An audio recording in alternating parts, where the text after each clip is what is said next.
Welcome to The Art of Growth. I'm Jim Zartman, and today Joel Hubbard and I are interviewing a panel of social type 1s, those who are type 1s who are dominant in the social instinct.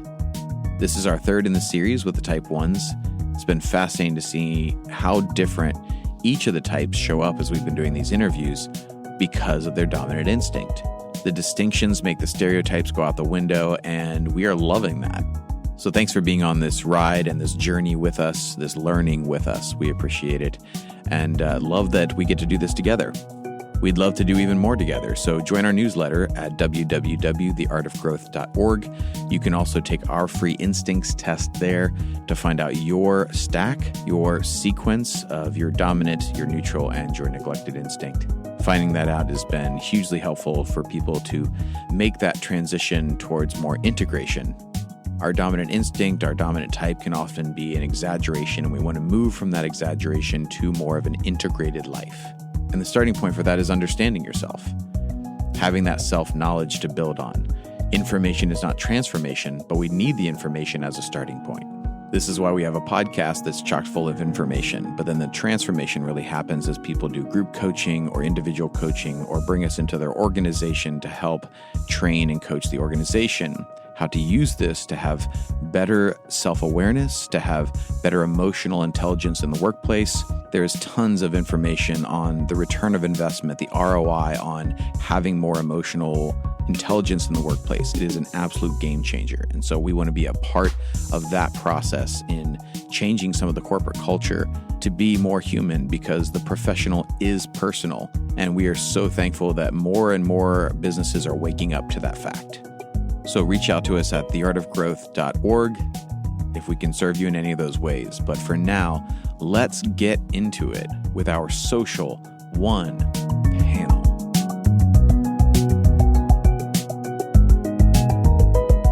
All right. Well, welcome everyone to the Social 1 podcast. I am so excited to be with each of you. And the reason why we're doing 27 podcasts this season is because each type shows up very differently based upon the instinctual drive. And that makes all the difference in the world. The similarities, of course, across the types, the core motivation is the same, but how you express that type 1 shows up differently through that instinct. So we're going to look at the social instinct. What I'd love for each of you to do is, first of all, just start up by telling us who you are and where you're from. I'll go first. My name is Beth, and I'm from North Carolina.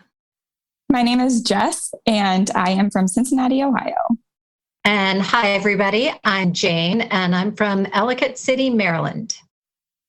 Very good. Well, welcome each of you. And I want to begin by starting off with the first question around your type being one that has a need for being good, for achieving as best as possible perfection, for avoiding being at fault. So that need to be right shows up quite a bit.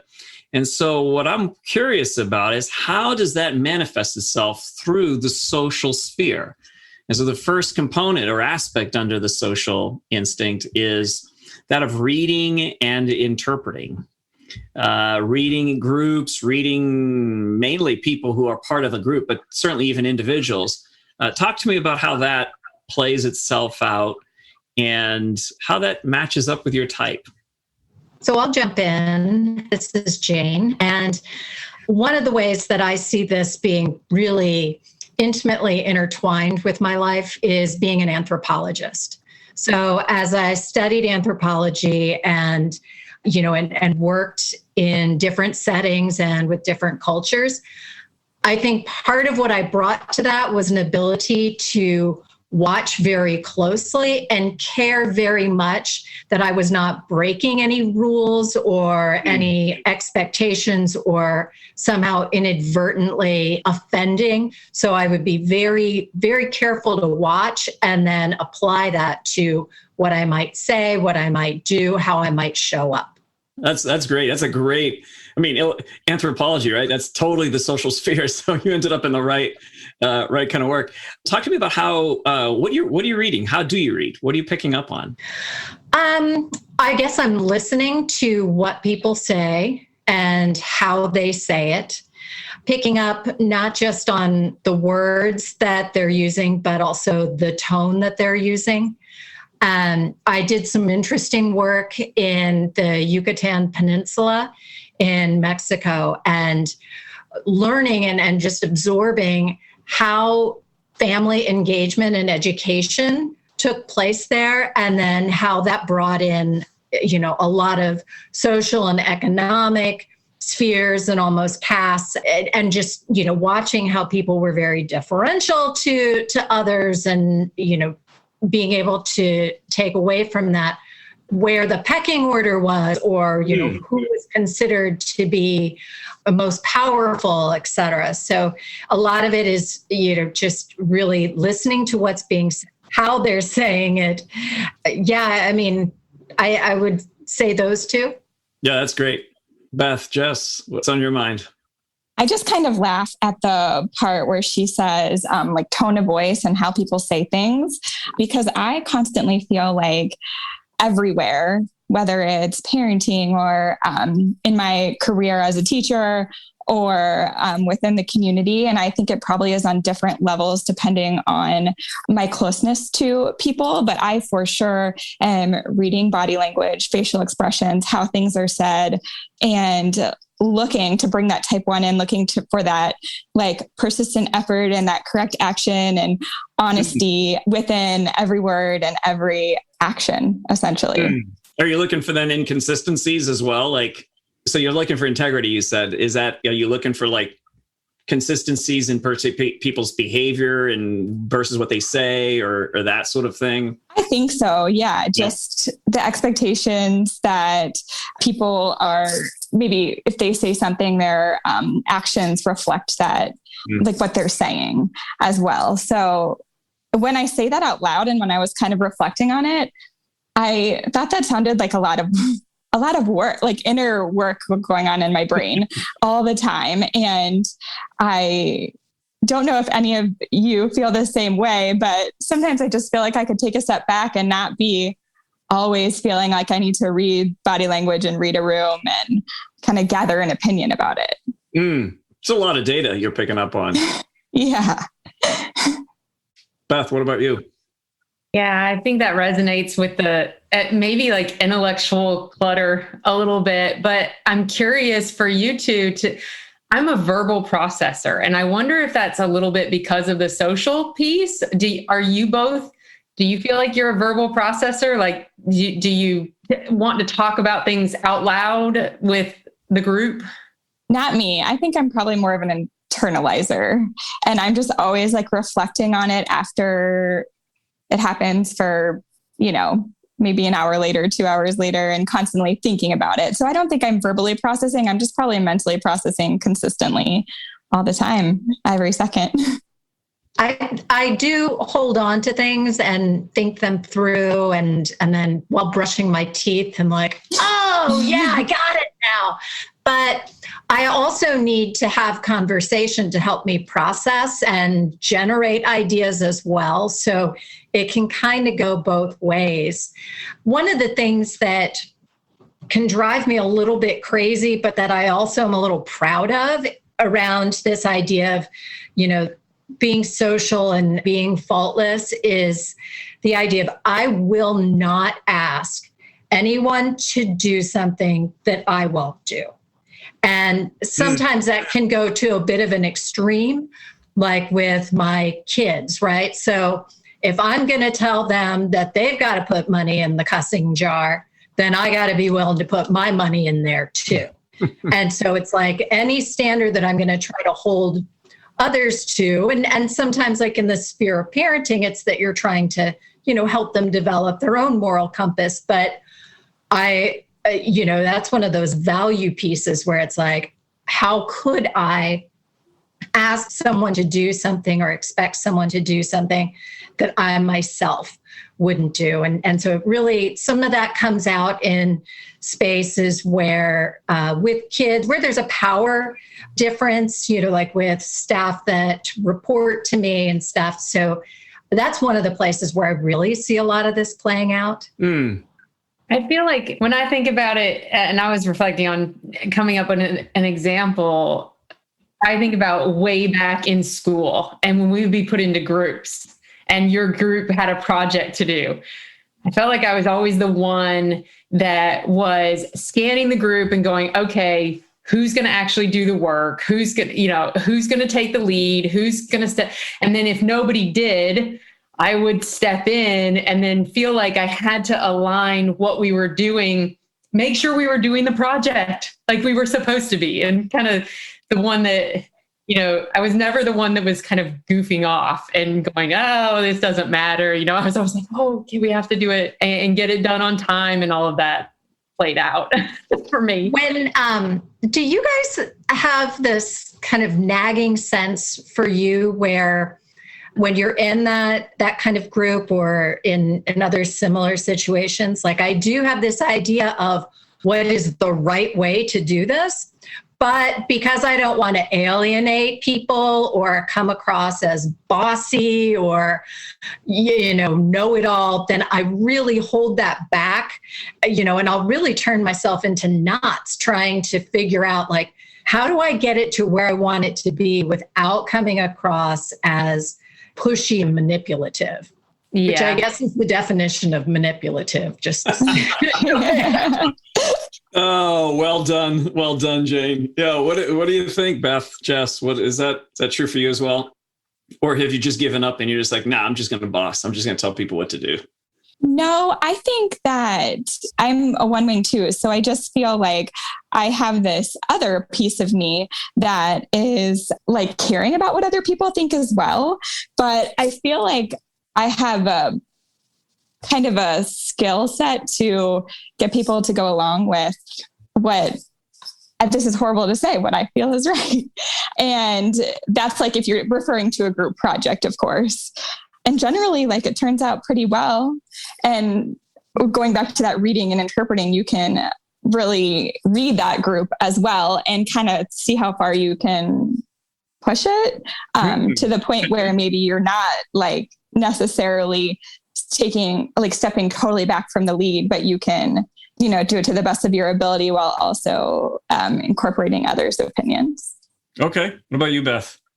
I would echo everything that Jess just said, but I also think, and I hate to kind of admit this, but I may have been known as somewhat of a grammar police in older days. I'm not so much that now, but even still in my head, I will think, oh, that's, that's not correct English and, air quotes kind of thing. But it's just like my mind it's wired that way to just pick out or notice things that aren't right. I guess you say right. Yeah. Yeah. Let's talk about bonding and affiliating. This is the part of the instinct where types tend to want to keep in contact with people. There's a bit of a broader net when it comes to the social instinct. It reaches out, it wants to keep in touch with people, with friends, family, and it's part of the sort of affiliation, creating a group, having a people that are your people. Talk about how that interacts with your type 1. Again, the need to be faultless, perfect, good. Who would like to jump on that one? I can jump in I feel that there is a strong sense of duty when it comes to relationships for me. How I show up and how I support someone, or even in work, I feel like sometimes my career path has been not the typical one, and maybe the social element and that bonding, affiliating piece comes into play because I've been in sales for most of my life, facilitation, things like that. And I remember, we used to have a conference and a lot of my clients were in the room, and it was literally to me like a duty that I had to talk to every single one of them and be engaging and, doing that whole deal. And it wasn't that I didn't love talking to everybody. I absolutely did. But I felt such a sense of duty to it that it was my responsibility to do that I almost didn't get to really enjoy the interactions because I was in my head going, oh, there's 3 more that I haven't talked to. I know they're my clients. I need to talk to them before the end of the conference. And it was just this, the only way I can think to describe it is just a duty that I need to do these things as part of my bonding affiliation, however you term that, if that makes sense. Yeah, that need to do this right. It's like, this is the instinctual drive, but then I have to do this right as a one. Yeah, that makes sense. Yeah, Jane, you're nodding your head up and down. Is that true for you as well? It very much is. And it was interesting. Beth mentioned doing a lot of facilitation, and my work is a lot about coordinating and collaborating across agencies, across teams. And one of the things that I really think that I enjoy is bringing folks together, bringing all their skill sets together, and designing ways for us to present that information to a variety of different kinds of audiences. And sometimes it is, they can be some very powerful and prestigious people that are involved.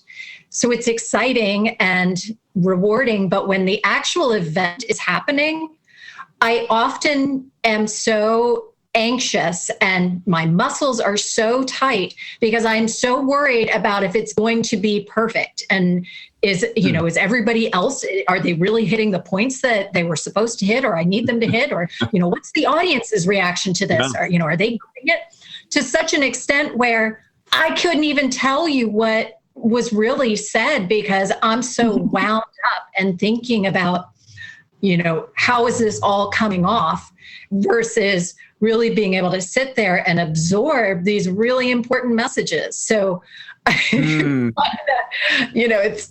it's well intended that I want a good product, but sometimes I suffer, I miss out, I guess, because I can't get out of that perfection space. When you mentioned the sense of duty within your career, I really relate to that. I taught for 11 years prior to taking this year off just with COVID and my 2 kids.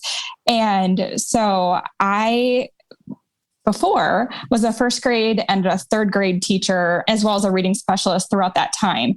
And I did feel such a sense of duty and just responsibility for every single individual child and every single need that they had. You generally think of a class as a group of 27 or 26, but I just felt this sense of duty and this need to bond with each student on their own level and really meet them at their own academic level as well.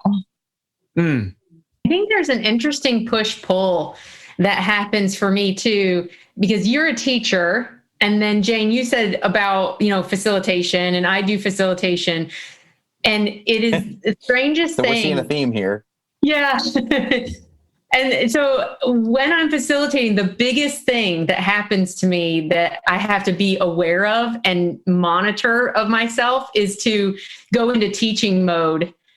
And at the same time, I'm trying to be really inclusive and make sure that everybody's talking and everybody's contributing. Right. But it's I think the one in me is going, okay, teaching mode. Okay, but wait, we need to include everybody, right? It's a push-pull. Yeah.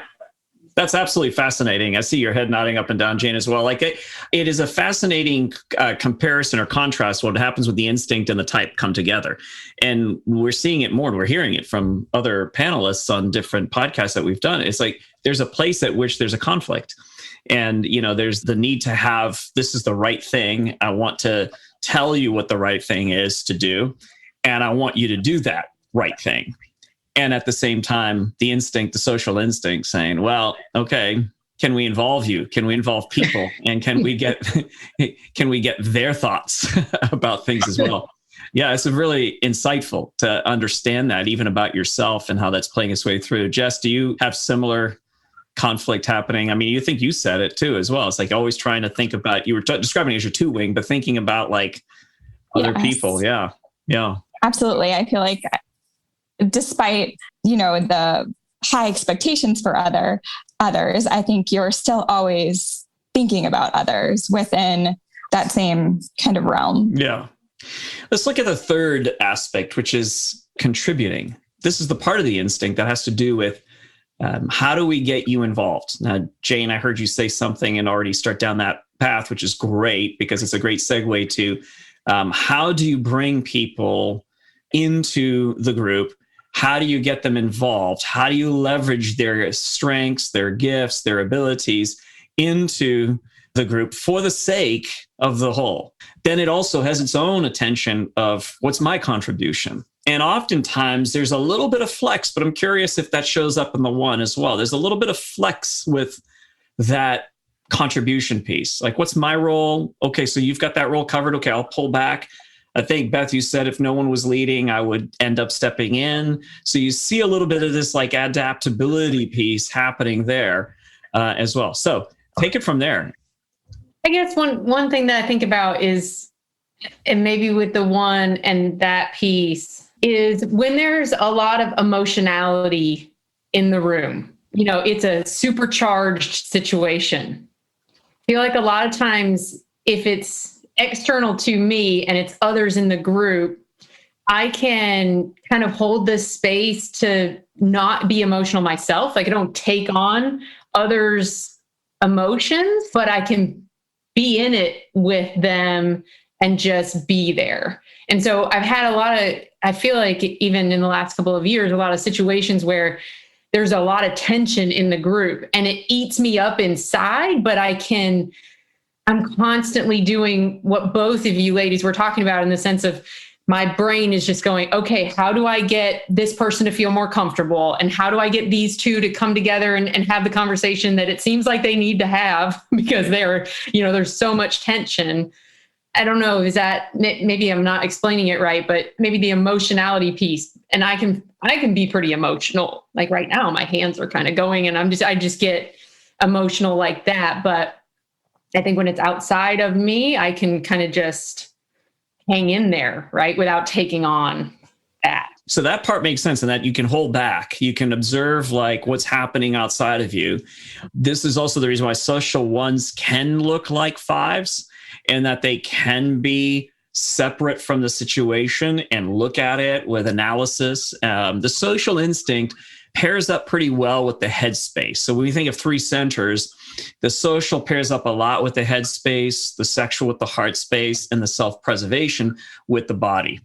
And so the types that tend to have a lot of social instinct also tend, not universally, but tend to be a bit more in their heads, spending a lot more time there. Now, ones already do, but then you add the social component there, that can really pull you into your headspace quite a bit. And so that the net effect would be that you're not in touch as much with your own emotions, even while you're present to whatever's happening in the social sphere. So that makes a lot of sense.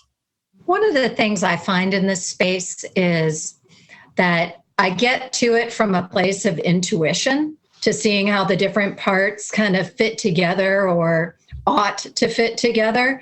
But then to really be able to act on it, certainly in a way, if I need to bring on fellow leaders around something related to, how our team is working together, or, are we staffing in the right way and have people assigned to the right kinds of things, or what's going on between them.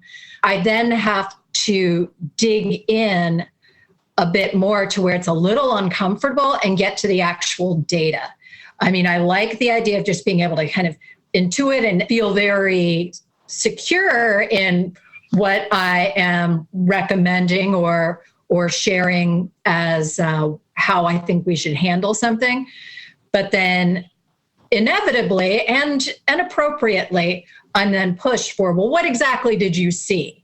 No. And then I have to kind of go back to that. And that gets into like some of that, concern that I'm not right, or concern that I have some kind of fault. And so, that brings up a little bit of tension because, oh, shoot, did I, get out over my skis? Is there some way that I'm wrong about this? Yeah. It certainly is with the intention of getting all of us really working together and firing on all cylinders and really achieving. Yeah. You just described the sort of defense mechanism of the one very well. Like that triggers ones all the time. It's like the questioning. It's like, oh, did I get this wrong? And then the need for justification, to protect the self. Sure. Yeah.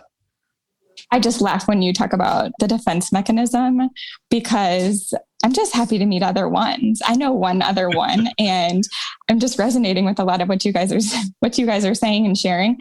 But that defense mechanism and that questioning, if you start to think that maybe you weren't right and you kind of are in that headspace of that reanalysis and thinking about everything, I just relate a lot to that. In every situation. Yeah. And this is where it gets type ones into some trouble, is trying to use too much of the justification part of your mind, because you're really a guts type. You're body center dominant. And that's where a lot of the strength is just the intuition of knowing this is the right thing to do.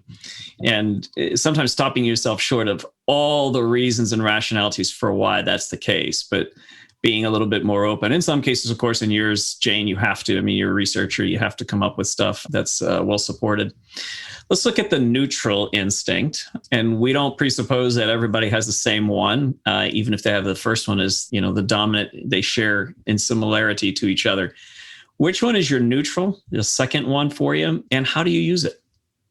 I can go on this one. I was surprised. I thought that self-preservation would be my neutral, but it ended up being my last. So therefore the sexual or one-to-one was my neutral. And when I was kind of looking into it more deeply, I started to understand why. So the risk aspect of the one-to-one is definitely not me at all. But that broadcasting and attraction piece and the immersion and fusion piece is, I feel like I have the ability to fuse and connect with others and to draw others in.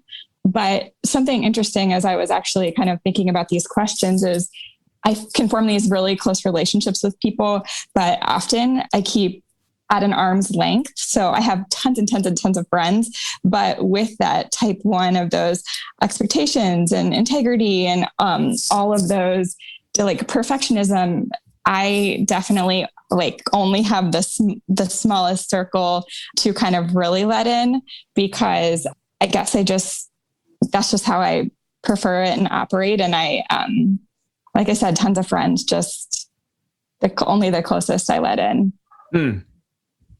100% would agree with that, even since I was little. It's just always been that for me. Yeah. I don't know about you, but for me, nobody would know. I don't think anyone would know that I am sitting there and internally analyzing and I don't put that energy off, which is why I think I do have a lot of good friends and I can pretty much get along with anyone. And I don't think anyone would know my reasoning for why I would only keep that, a few close, but it's just, I don't give off that energy. And I don't know if that's the same for you ladies, but for me, it's definitely not obvious that I'm having this inner critique and analyzing. Yeah, I think I have the same feedback. I've had a lot of people tell me over time that you're easygoing or, because they don't experience me in all, facets. It's like get along with everybody kind of. Yeah. In fact, it was really interesting because I did a lot of exploration on the career front about a year ago and did a word cloud. And the biggest word was we, and then the second biggest word was team. So It's just everything is we and the team, as in a lot of people. I feel like that could possibly be the same that I would get on a word cloud as well. So I have to wonder about that sometimes. I think it is very much aligned with our social instinct, but I also wonder sometimes if that isn't also related to being a woman and being very much about the collective and, being disinclined to take credit for something myself. And perhaps some of it is to be cautious because if something goes wrong, I don't want it to just be on me either. But for that second type, sexual instinct is also my second type. For me, I'm not terribly averse to taking risks and trying some new things. There are also, over time, I've become more comfortable with saying there are certain kinds of risks that I just don't really enjoy. Like, I used to live in Colorado, but I have never liked downhill skiing. It took me until my early 30s to just say, that is not my jam, and to be okay with that. From what you described, Jess, I also have that experience of, you've got kind of a very wide group of friends, almost like the New York style of pizza, everybody, but very few that you let in very closely. And sometimes, to be honest, I don't know if I even let myself in that deeply. And it's kind of like, it's not just that I'm denying emotions. It's like, I'm not even letting those sink in that much to know that I am denying them. Sure. Is it because you feel like you don't make time for it? That's how I feel like sometimes. Like self-preservation is my last one. So I feel like that would be yours if you have the same stack, but I feel like maybe I don't make time for it. And I don't know if that is the same for you. I can't blame it on time. I think I could use that as an excuse, right? Like, I could say, because I'd rather distract myself and, get some tasks done or something like that. So it's not just about like not having the time or making the time. It's a disinclination to make that time or to make myself available, and instead putting in place, well, what are the next things that really need to be done? And maybe they are things that need to be done, sometimes collectively, like what needs to happen in the household or what needs to, and I'll get to that a little later and then avoid it. Yeah. It's really a tremendous awareness on your part to look at the connection with belonging almost. It's the, other people, I don't let people in, but I don't know that I let myself in entirely. And that does correlate very closely to the degree that we can be okay with people being in our world has a lot to do with, am I okay with me? And it doesn't mean you've turned into, through transformation, you turn into an extrovert. That's not what it means. It's much more that you notice the resistances. It's not about how many you let in versus how many you don't. It's what are the resistances internally that I'm feeling around this, and you start to pick them up. Like if as the more you do the work, you realize, oh, there are some resistances. I don't know that I really want to go there, and that's a good indication of what's happening. But Beth, what's your neutral one? What's your second? 1-to-1. Same. Okay, so all three of you. Very cool. Let's talk about the neglected, the third, with self-preservation instinct. What problems has it caused you? And how are you integrating it? How are you growing through it? I could go with this one as well. So like I mentioned before, I was pretty surprised that self-preservation was the bottom, being like risk averse and thinking about security and safety. But when I was reflecting on it, I was thinking about just that constant struggle so there's a couple parts that kind of resonate. First, the struggle for a balance, to create a balance for myself.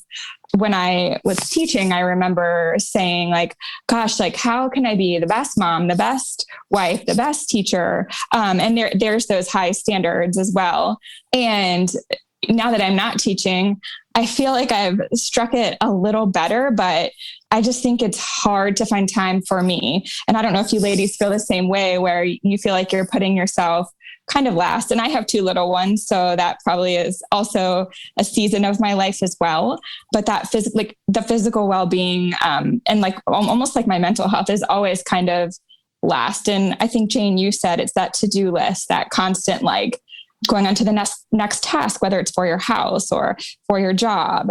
And then the other place where I was kind of like, wow, was the financial security piece, for me, it's been interesting. So I came from a family where they were all probably social as far as like in community, like wanting to make a difference. My mom was a nurse practitioner for like underprivileged families, and my dad is a teacher as well. And so I, just as far as the social piece, have that passion for making a difference more than that financial security. I feel like often there are careers where some of the most important careers, whether it's nursing or teaching, you're not always making the most money. We could have all gone into a different career and worried more about the finance piece. And I remember having discussions with my husband, like when we were in college, and I would always say to him, like, you need to have a passion for your job, like your job. How can you not want to like make a difference and have this positive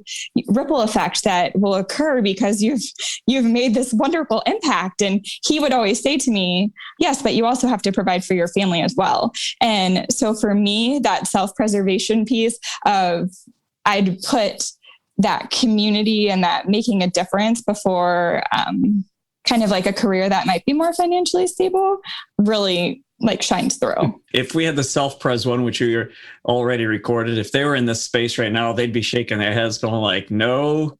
no.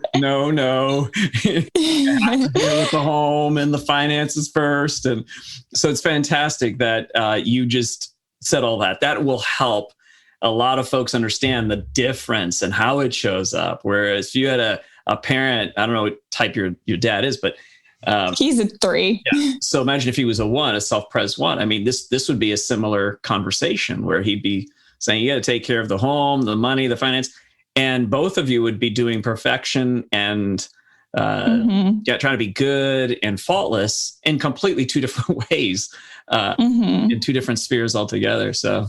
Yeah, fortunately for me, my husband is definitely, I would bet his strength is self-pres, but he's a 3. So it's good for us because it creates an interesting balance, but it's also causes some interesting discussions because we're coming at it from different like motivations. No, we say all the time that the types, that does create some miscommunication for sure, but instincts, that's almost always where the great tensions lie, because you create all kinds of values around it. As you articulated, like, Dad, don't you want to do something that's meaningful, that has a ripple effect, that changes the world? That's a value loaded kind of question, right? And self-pres would have a value loaded one. It's important to take care of the home. It's important to take care of your possessions. It's important to have retirement. These are important things. So you're not. Oh yeah. Retirement is a constant thing with us. He has like been very big on saving.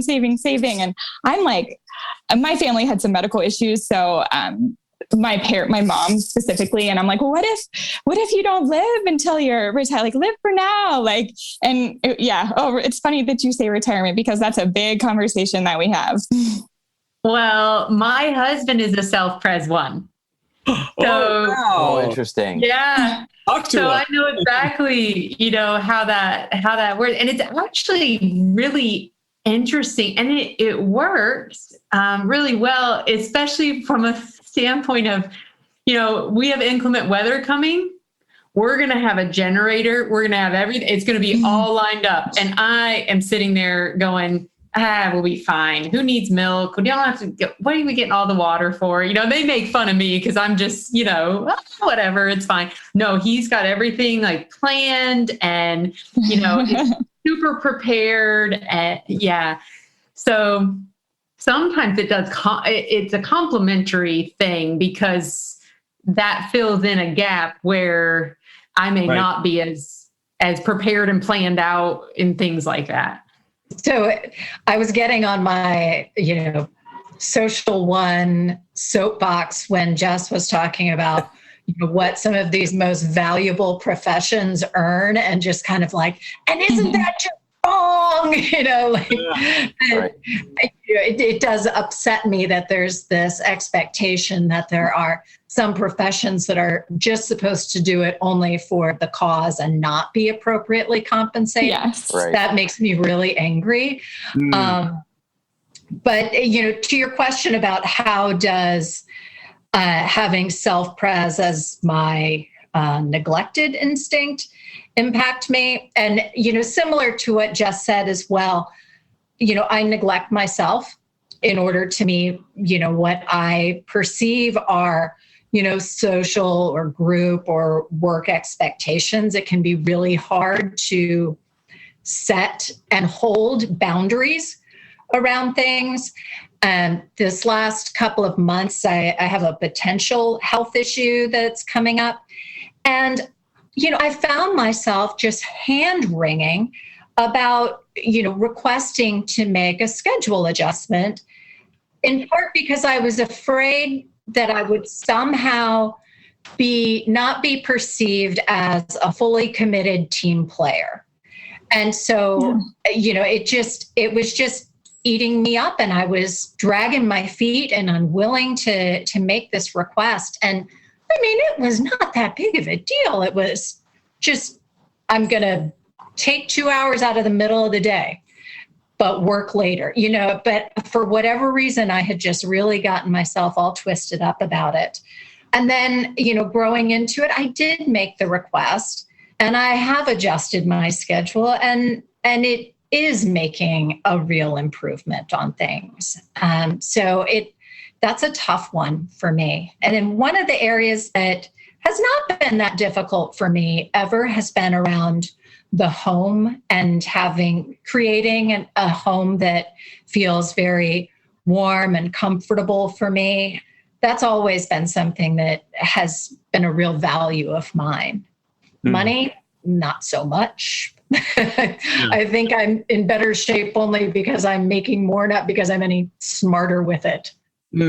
That setting of impossible standards, or just like impossibly high standards, really resonated with me, especially so fairly recently. I changed jobs after 13 plus years at my previous employer, and was learning the ropes. COVID hit at the exact same time, and then we got a puppy. I think I seriously had a nervous breakdown, and it was all my own doing, and it took me to where my jaw was so clenched that I couldn't unclench it. I wasn't sleeping. It was just horrible. And I finally went, why are you not asking for help? Like, I just had this huge, I have to do this, and I have to get it all. And I have to, I'm taking care of the puppy all night. And then I finally, when everything just broke and I just could not keep going, I asked my husband, I'm like, can you please get up with the dog and do that part? And got, over it. But oh my goodness. I think it is hard to ask for help when you say that. And I don't know if it's because we have such standards for how we want things done or ourselves, but I don't know, Jane, if you feel the same way, but I struggle to ask for help. And actually, I feel like it was some Enneagram podcast. It might've been your relationships type 1 podcast. I think somebody said they found themselves in, obviously, one of the key things with the type 1 is resentment.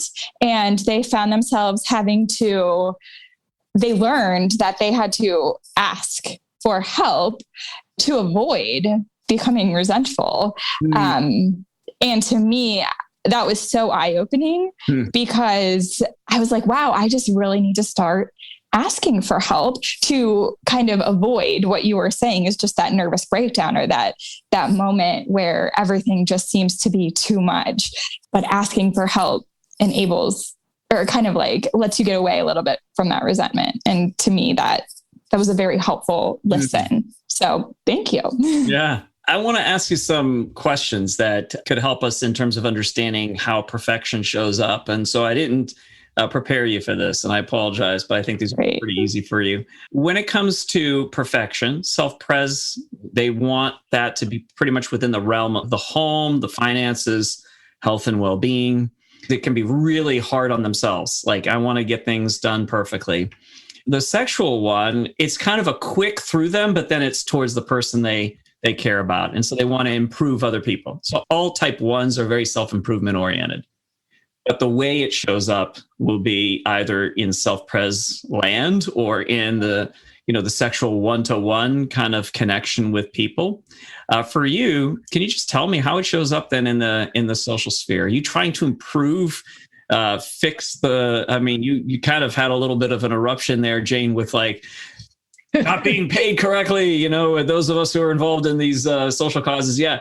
But how does it show up for you? Are you trying to perfect the world, or do you also have the same sort of like, I've got to be perfect as well? It's all on me. I've got to be the picture of perfection. I mean, how does it show up? It's both. Is it both? Yeah. Yeah. I mean, my experience is that it's both. It's that, number one, I have to be a flawless role model of anything that I could expect of anyone else. But I am trying to do like Herculean systems improvements as well. And, I work for the federal government, and I somehow think that I'm going to come in there and really be able to, make these enormous changes. And I mean, it's farcical, but at the same time, I still think I can. And try, right? Yeah. And it's funny. So I'm middle management. And so I get it from both sides. Right. And we do have this peer group of other folks that are in the same position. So we're supervisors, but not directors. And it's interesting because the next step up would be to take on this kind of prescribed role as a director. I do not want that, but I still want to be able to figure out, how do I continue to advance? How can I change the game in a way that I can, I want to change the whole system in order to get what I want, right? So it's like, I think there's a better way to do this, and I don't want to do it the way that it's always been done. And, and when you do that, like, you're just taking on a whole lot more work. Yeah. It's a lot of weight. Yeah. It is. And I can't believe, like, I can tell you that, but I still, nonetheless, I still, is it Sisyphus that rolls the rock up the hill? Whoever rolls the rock up the hill, that's me. Yeah. I would say it's both for me as well. One little anecdote is, so as I mentioned, I took this year off of teaching. I just had some high-risk family members, and with COVID, just wanted to be careful and was looking to find that better balance for my family. And so being a social one, I was thinking to myself, it was actually really hard for me to leave. And I was part-time. So I had this amazing gig, and I was, being able to raise my children and make a difference in the world. And the reason that it was hard for me is because I did have that balance, and I never really viewed myself as someone who would stay at home full time. But, after several months of staying home full time, which I feel very blessed, and, I will look back forever and be so thankful for this time. But there's still that piece in the back of my head that is like, okay, so how are we going to make a difference? Yeah. What are we going to do? And I've always wanted to be a yoga teacher. So I've done yoga for like 16 or 17 years. So now I'm thinking, okay, well, while I'm staying home with my kids before I go back into teaching, this now is how I can make a difference. And I can help people. So I'm getting my certification in June, and I can help people in this manner. So that type 1 of me is kind of in this place where I never thought I'd be, but now I'm seeking for a new way to positively impact as well. So good. Well, I'm celebrating that with you. That's fantastic. Thanks. Beth, what about you? I think the really high standards that Jane was talking about, and having even higher standards for myself than I do for other people, and just really wanting to, I think you said role model or something, that, it's really important for me to have integrity. I would say that's one of my big priorities. And in fact, my mind has been hijacking me for the last 10 minutes because I'm sitting here going, I said, that people think I'm easygoing, or have told that to me that I'm easygoing. And in my mind, I'm going, that's not really right. It's not that. It's that I'm easy to get along with. Like they say, I'm easy to get along with. Okay. Not that I'm easygoing. I don't think people think I'm easygoing. And so in my brain, the whole time I'm going, you got to make that right. You got to say something about that because that wasn't what you meant. And so that's kind of how it plays out in my head and going, okay, my integrity, I need to correct that. Does that make sense? Do you guys have that same? I'm having a moment with something that I said earlier as well. Yes.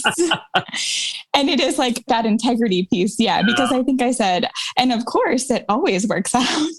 And I was like, well, that's not what I meant to say. So yes, I feel that. Yes, absolutely. Totally. Well, grace to you. Cause this is true for all type 1s. I'm not going to tell who, but one of the panelists on one of the podcasts that we've done on the type 1 reached out afterwards and, long email wanting to correct a bunch of things. And, and I just said, look, you were fantastic. Really. There's absolutely nothing you said that was crazy. And then there was a little smiley face response, like a relief. It was a relief because there's a lot of pressure and weight that ones carry on themselves around that. When you reached out to me, I said, I was like, I don't think so. And it was that weight because I was like, I don't think I can do it justice. I bet a lot of the type 1s here are like, oh man, like, I don't know, you ladies can agree or not. Like, I really hope I do this justice. And I eventually also type 1 of me agreed because I felt like you guys, listening to your podcast has really helped me. And so I was like, well, maybe like I can help someone else. So just very social type 1 of me as well. And by the way, social types, just FYI, a little fun fact here is social types tend to respond. Even social 5s will say, wow, this costs something here for me to do this. Yeah. But for the greater good, I'm willing to do it. Yeah. And there's that greater good mindset for social types. It's like, I can and I will sacrifice and I will do that if it will help a lot of people. So it's a beautiful aspect of the social instinct.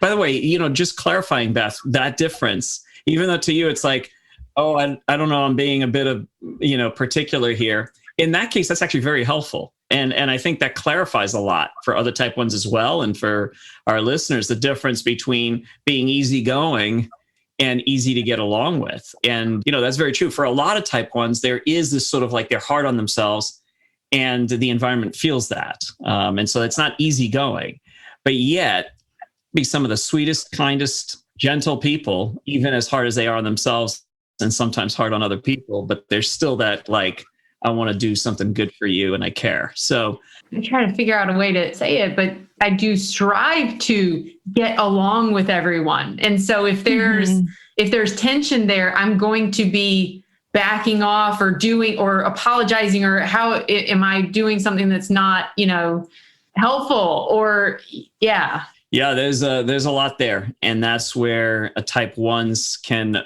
access the heart a little bit more. This is what we do in coaching, is we talk about having the heart be the place that grounds you. Your body is definitely a grounding place, but for people who neglect the heart, that is the grounding place for them. Because when you get in touch with your desire, your sense of what is good for you, what is right for you, and your loves, your passions, then it's a little less of this body to head immediately, because type 1s, it's right to the head. And then it's like, well, maybe I was wrong. Maybe they're wrong. Maybe I'm wrong. I don't know. Now I don't know. I was sure of it, but now I'm not sure of it. Right. So there's a presentation of being sure, but then there's this sort of like questioning that takes place in the head center. And so that's where dropping into the heart can kind of, what do I really feel about this? And I can trust that part of me as well. But I just want to say a huge thanks, because all 3 of you did a fantastic job of explaining what's happening within the social instinct of the type 1. And I deeply appreciate you and appreciate the honesty, the openness that you've communicated with, and clarity. So it's been really eye-opening. So thank you. And you really are. You're making a contribution. You are going to be very helpful to a lot of people who are trying to understand this dynamic, this nuance. And the only job that we want people to step into in this is to be themselves, to share their own story, to let us see a little bit through your eyes, and you've let us do that. So Thank you so much. We are so grateful to you for being on this show. Bye.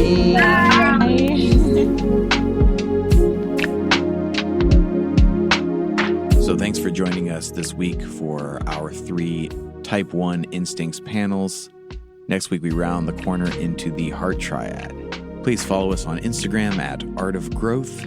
Leaving us a review on iTunes is super helpful to us because it helps more people connect to this work. More people find it. It comes up, in algorithms, higher in searches, things like that. So it's hugely helpful whenever you can do something like that for us. But for now, may you know the connection that you have to a larger network, that you are a part of a wider story, that you are an important piece of what makes this whole thing work. Improve, get better. May we lean into that one energy that sees the small tweaks that make a large difference over time. May we be more integrated through that process. Grace and growth, my friend.